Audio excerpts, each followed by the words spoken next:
మరి గత 5 సంవత్సరాల్లో భాష మారిపోయింది.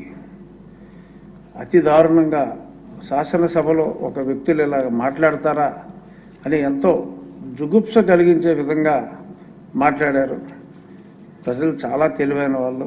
మీరు చూడండి, ఆ 1 బయటపడ్డారు, కానీ అందులో 99% జుగుప్సాకరంగా మాట్లాడిన వారందరినీ అతి ఎక్కువ ఓట్ల తేడాతో, వేలాది వేల ఓట్ల తేడాతో ప్రజలు ఓడించారు. That is democracy.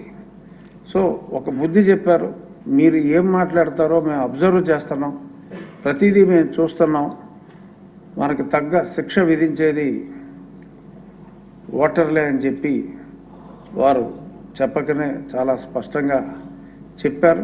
మరి అది అర్థం చేసుకోలేక చిన్నపిల్లోడు చందమామ కోసం మారాన్ చేసినట్టు ప్రజలు ఇవ్వలేదు. దానికి చంద్రబాబు నాయుడు గారు కానీ లోకేష్ గారు కానీ ఎవరైనా ఏం చేయగలరు?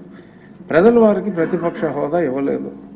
ఇవ్వని హోదా గురించి ప్రజల్ని ఏమన్నా అంటే ప్రజలను అనుకోండి, కానీ మరి చట్టాలో లేని దాని గురించి మారాన్ చేయటం అనేది ప్రతిపక్ష పార్టీకి భావ్యం కాదు. మరి ఈరోజు ఆ పార్టీ ముఖ్య కార్యదర్శి విజయసాయి రెడ్డి గారు చక్కటి ట్వీట్ కూడా ఇచ్చారు, నన్ను అభినందిస్తూ.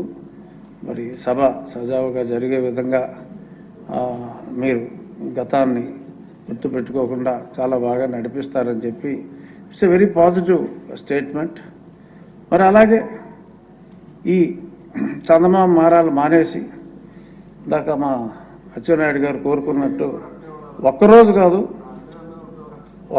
కాదు ఎక్కువ రోజులు ఇక్కడికి రావాలని నేను కూడా మనస్ఫూర్తిగా కోరుకుంటున్నాను.